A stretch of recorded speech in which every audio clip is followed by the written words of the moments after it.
संगमपुर गांव में मदन नाम का एक मेहनती किसान रहता था। उसके परिवार में उसके बूढ़े माँ बाप, पत्नी और 3 छोटे बच्चे थे। मदन के पास ज्यादा जमीन नहीं थी, लेकिन जितनी भी थी उसमें वो खूब मेहनत करता और अपने परिवार का पेट पालने लायक अनाज उगा लेता था। सब कुछ ठीक चल रहा था। मदन ने इस साल भी अनाज उगाया, पर गांव में काफी ज्यादा बारिश हुई, जिसके चलते कई किसानों की फसलें बर्बाद हो गई, जिनमें से एक मदन भी था।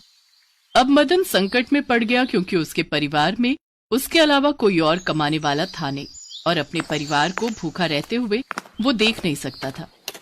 सुशीला, मेरे हाथ में अब कुछ नहीं। मुझे सेठ रोशन लाल के पास काम मांगने जाना ही होगा, क्योंकि इस साल एक भी फसल का पैसा घर में नहीं आ सकता। सारी फसल बर्बाद हो गई है सुशीला। पर आप तो जानते हो ना कि सेठ रोशन लाल कैसे स्वभाव का आदमी है। आपको लगता है कि वो आपको नौकरी देगा?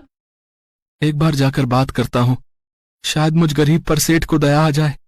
मदन सेठ के पास नौकरी मांगने पहुंचा। देख भाई, मेरे पास अभी खेतों में काम करने के लिए कई किसान पहले से मौजूद हैं, लेकिन तुझ पर तरस खाकर मैं तुझे अपने खेतों में नौकरी तो दे दूंगा, पर मैं तुझे इसके लिए ज्यादा पैसे नहीं दूंगा।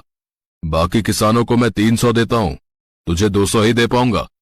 मदन को पैसों की सख्त जरूरत थी। वो जानता था कि सेठ उसका फायदा उठा रहा है, पर नौकरी करना उसकी मजबूरी थी।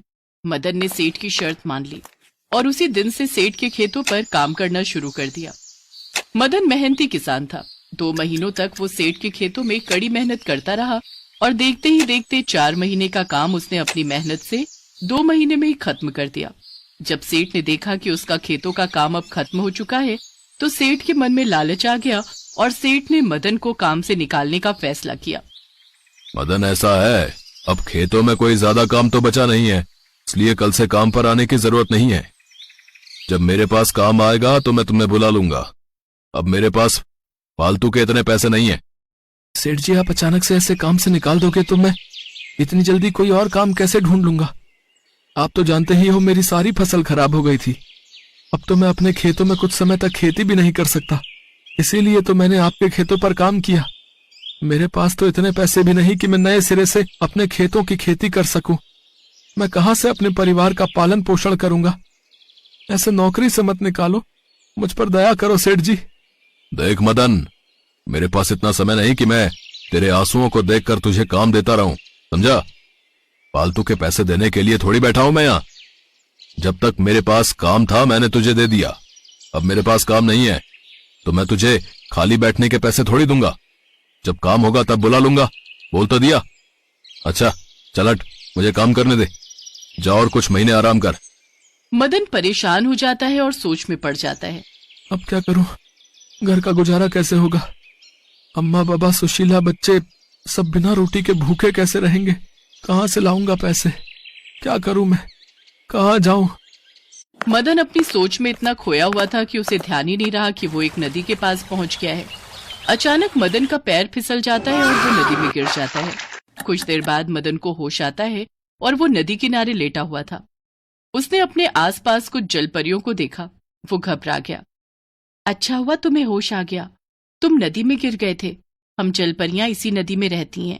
हमने तुम्हें डूबते हुए देखा तो तुम्हें बचा लिया, पर तुम नदी में कैसे गिरे?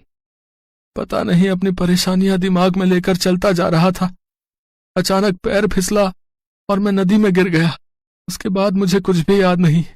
तुम बहुत परेशान दिखाई पड़ते हो, आखिर ऐसी क्या परेशानी है? अच्छा खासा अपने छोटे से खेत पर खेती करता था। बारिश के मौसम में सारी फसल खराब हो गई।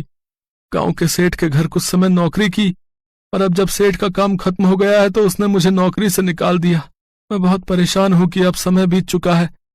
मैं अपने खेत में फसल कैसे उगाऊंगा? उसमें तो बहुत समय लग जाएगा। तब तक घर में खर्च के लिए पैसे कहां से आएंगे? इसीलिए मैं बहुत परेशान हूं। चिंता मत करो मदन, हम तुम्हें जादुई बीज देंगे, जिसकी सहायता से तुम अपने खेत में जादुई खेती कर सकते हो। जादुई खेती? हाँ, जादुई खेती। हम जलपरियां जादुई हैं। ये लो, ये बीज ले जाकर अपने खेत में फैला देना। कल सुबह तक तुम्हारे खेत में जादुई फसल उगाएगी। फिर तुम उसे बाजार में बेचकर अच्छे पैसे कमा सकते हो।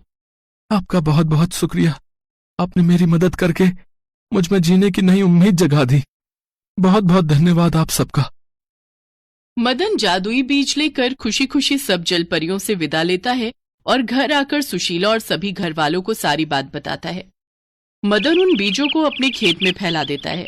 अगले दिन जब मदन खेत पर पहुंचता है तो उसके खेत में जादुई फसल लहरा रही थी। मदन और उसके सभी परिवार वाले बहुत खुश होते हैं। मदन उस फसल को बेचकर अच्छे पैसे कमा लेता है और खूब मेहनत से अगली फसल की तैयारी करता है।